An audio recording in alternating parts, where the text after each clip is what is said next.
ਮਨੁੱਖ ਦੇ ਅੰਦਰ ਚਿੰਤਾ ਹੈ। ਕਿਸ ਗੱਲ ਦੀ? ਇਹ ਕੰਮ ਹੋਣਾ ਚਾਹੀਦਾ, ਕਿਧਰੇ ਐਸਾ ਨਾ ਹੋਵੇ ਨਾ ਹੋਵੇ। चिंता। ऐसा नहीं होना चाहिए, किधरे ऐसा ना हो कि हो जाए तो चिंता। चिंता इसे गल दी है। चिंता एक बोझ है, चिंता एक तनाव है।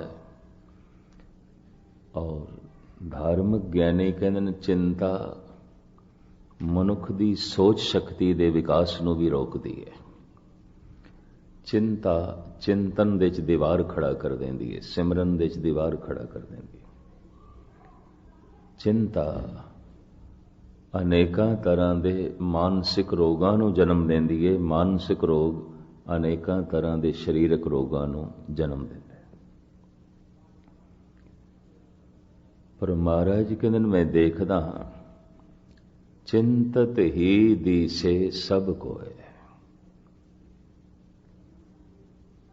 सब कोय दे मेरा सारे चिंता सारियां नूं है। सब चिंता दे बोझ थले ने। किस चीज की चिंता? मैं फिर खुलासा करा। ऐसा होना चाहिए, किधरे ऐसा ना होवे कि ना होवे। चिंता ऐसी घटना नहीं घटनी चाहिए, किधरे ऐसा ना होवे घट जाए। चिंता बस इस चीज की चिंता है। ये नहीं होना चाहिए, पर किधरे ऐसा ना होवे हो जाए। चिंता ऐसा होना चाहिए, पर किधरे ऐसा ना होवे ना होवे। चिंता जब तुसी चिंता की तह दिश जाओगे तो इन्नी गल है, और कुछ नहीं। जो मेरी चाहत है वो पूरी होनी चाहिए, किधरे ऐसा ना होवे ना पूरी होवे। चिंता ऐसी घटना नहीं घटनी चाहिए, किधरे ऐसा ना होवे घट जाए। चिंता बस चिंता दे यही कारण है। तो कितने मनुख चिंतातुर ने? गुरु अर्जन देव जी कहते सारे ही चिंतातुर ने। चिंतत ही दिसे सब कोय। कोई कबूल करे ना करे, कोई मने ना मने। छोटी वड्डी भयंकर चिंता हर एक नूं है। चिंता मानसिक बोझ है, चिंता मानसिक तनाव है। चिंता चिंतन दे च बाधा खड़ी कर देंदी है, सिमरन दे च दीवार है। या इंज कह लो परमात्मा ते मनुख दे विचकार अगर कोई दीवार है तो चिंता। चिंतन ते चिंता मनुख दे मत्थे ते प्रगट होंदा है, अखां दे च प्रगट होंदी। ये जो सतगुरु कहते सारी चिंतातुर ने, किस तरह देखे होवेगा? मत्थे देखे होंगे, अखां देखी होंगी। चिंतत ही दिसे सब कोय। धन गुरु तेग बहादुर साहब जी कहते ने चिंता ते तां कर जे कुछ अनहोनी होवे, ते अनहोनी होंदी नहीं। यह अर्थ मैं थोड़े सामने रखन लगा। चिंता ताकि कीजिए। अच्छा कर चिंता जो अनहोनी हो। जेकर अनहोनी होवे तो सतगुरु ये कह रहे हैं अनहोनी तो होंदी ही नहीं। इस पंक्ति के अर्थ ये ने, अनहोनी नहीं होंदी, होनहार ही होंदा है, होनी ही होंदी है। अनहोनी कुछ नहीं होंदी। पर मनुख कहंदा मेरे नाल किधरे अनहोनी ना हो जाए। अनहोनी जो नहीं होना चाहिए किधरे हो ना जाए। तो महाराज कहते जो नहीं होना चाहिए वो नहीं होता। होंदा ही नहीं। जो होना चाहिए वही होंदा है। जैसे एक दो उदाहरण दें। एक जवान कहता है मेरे ते बुढ़ेपा नहीं आना चाहिए, ये अनहोनी खेड है, नहीं आना चाहिए। कम से कम मेरे ते बुढ़ेपा नहीं आना चाहिए। पर उन्होंने कौन दसे बुढ़ेपा ते होना है? ये तो होनी है। होनी नू तू अनहोनी नहीं कर सकता, ते अनहोनी नू तू होनी भी नहीं कर सकता। थोड़ी जी एकाग्रता बख्शोगे। मनुख अपनी समर्था दे नाल होनी नू अनहोनी नहीं कर सकता। मनुख अपनी किसी भी शक्ति दे नाल अनहोनी नू होनी नहीं कर सकता, होनी नू अनहोनी नहीं कर सकता। तो महाराज कहते किस दी चिंता? चिंता तां की कीजिए, चिंता ते तू तां कर जो अनहोनी हो। जेकर अनहोनी होवे ते अनहोनी ते होंदी नहीं, होंदी नहीं। जन्म होया किधरे मरण ना हो जाए। हुणे सरदार इकबाल सिंह हुणां दे साहिबजादे ने दसिया बई असी अज पिता दी बरसी मना रहे हैं, ते उस संबंध च असी आए हैं सारे। मैं ठीक है।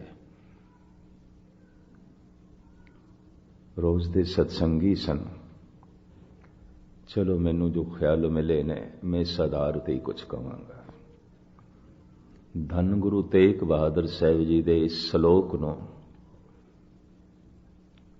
विचार दा आधार बना के, चिंता तां की कीजिए जो अनहोनी होए, एह मार्ग संसार को नानक थिर नहीं कोय।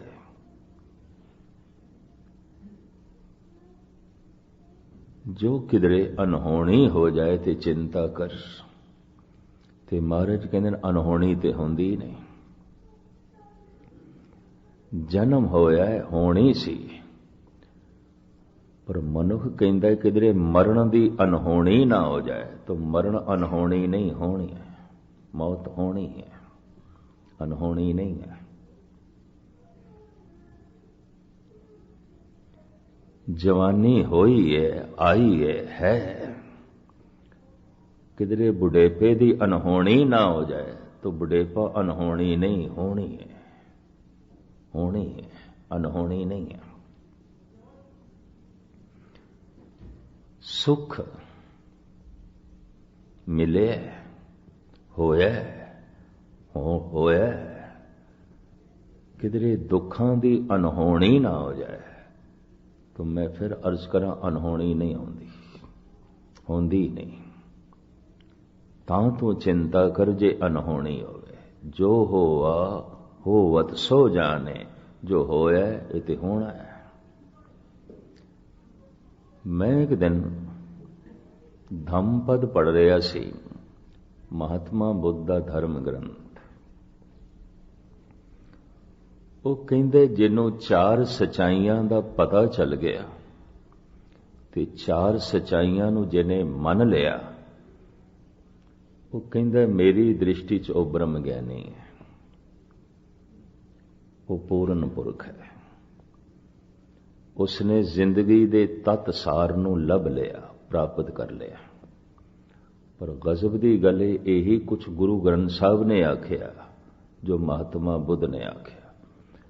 फिर मैं समय सार विच देखिया, समय सार जैनियां दा धर्म ग्रंथ यही महावीर ने आख्या।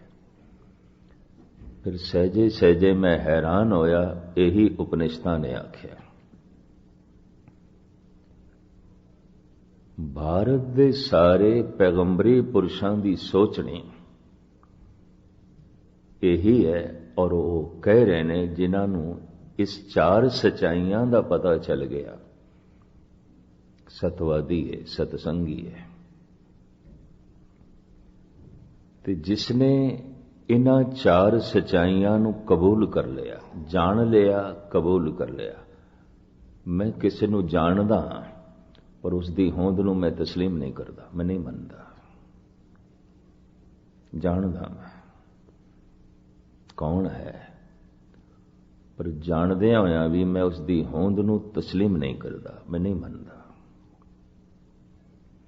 जानना मनना ये दो अलग अलग मनुखी भावनावां ने। हुण मैं अर्ज करा, जिन्हों मैं जानदा ही नहीं वो है ही नहीं मेरी दुनिया च, वो है ही नहीं। ते जिन्हों मैं मनदा नहीं वो नहीं है मेरी दुनिया च, है ही नहीं।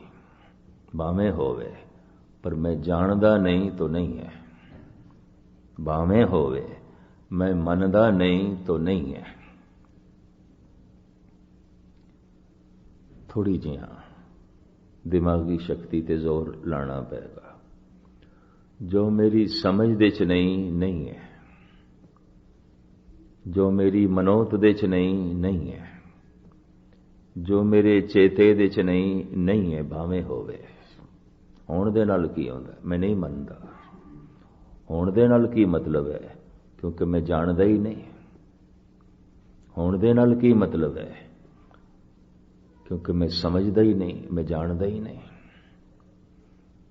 जिसनों मैं नहीं जानदा, जिसनों मैं नहीं समझदा, वो नहीं है। भावें संसार विच बहुत कुछ है, बहुत कुछ है, पर जो मैं नहीं जानदा वो नहीं है, जो मैं नहीं मनदा वो नहीं है। होवेगा परमात्मा रोम रोम में होवे, मैं नहीं जानदा तो नहीं है, मैं नहीं मनदा तो नहीं है, कम से कम मेरी दुनिया ते नहीं है। होवेगा बुढ़ेपा, मैं नहीं जानदा तो नहीं है, मैं नहीं मनदा तो नहीं है। ये भी मैं अर्ज कर देना। जरूरी नहीं कि एक जवान बुढ़ेपे नूं इनकार करता है, बुढ़ा भी बुढ़ेपे नूं इनकार करता है।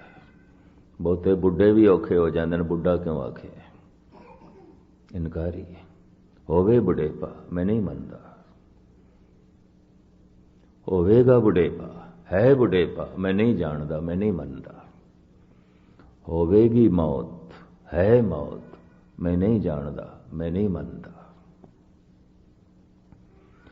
जिसनों मैं जानदा नहीं है, जिसनों मैं मनदा नहीं है। संसार विच जो मैं जानदा नहीं, कम से कम मेरी दुनिया च वो नहीं है। होवेगा संसार च मैं जानदा ही नहीं है।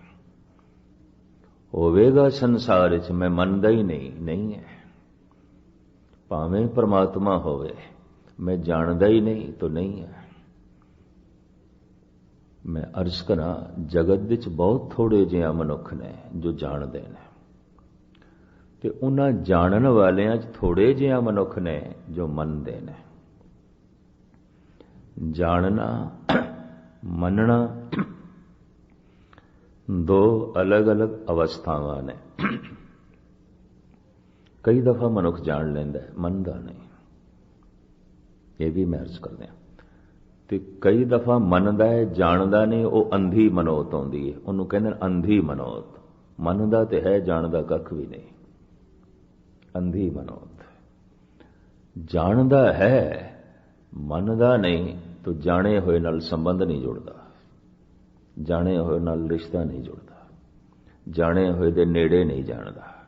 इसनूं मैं फिर दोहरा दियां, जो मैं नहीं जानदा नहीं है, जो मैं नहीं समझदा नहीं है, जो मैं नहीं मनदा नहीं है, जो मेरे चेते दे च नहीं है, जो मेरी समझ दे च नहीं है।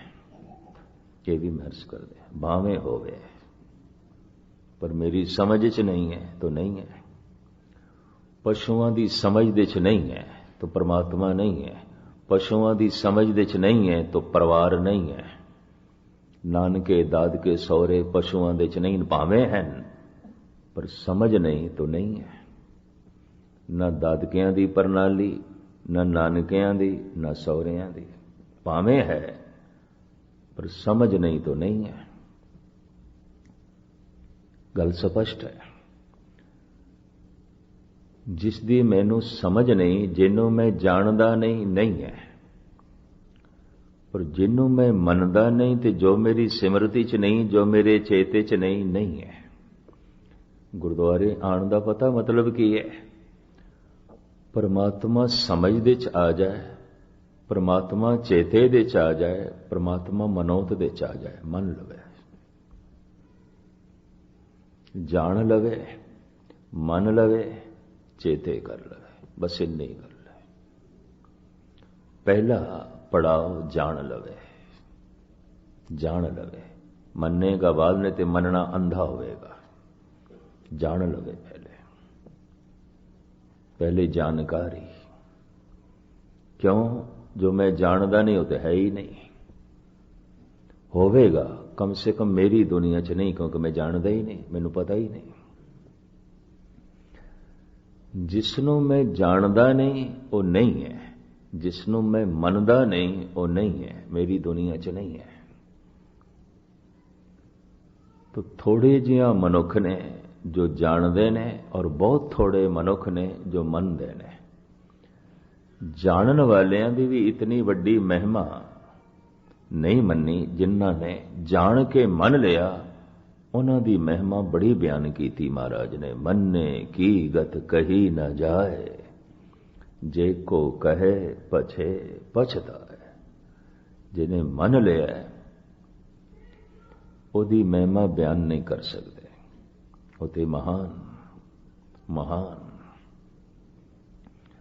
तो मैं एक दफा फिर दोहरा दिया ते अगे चला। जिन्हों मैं जानदा नहीं, नहीं है। जिन्हों मैं समझदा नहीं, नहीं है। कम से कम मेरी दुनिया च नहीं है। जिन्हों मैं मनदा नहीं, नहीं है। जो मेरे चेते च नहीं, नहीं है। भावें रोम रोम दे च परमात्मा है, मेरी समझ दे च नहीं तो नहीं है। भावें जर्रे जर्रे दे च परमात्मा है, पर मेरे चेते च नहीं तो नहीं है, मेरी समझ दे च नहीं तो नहीं है।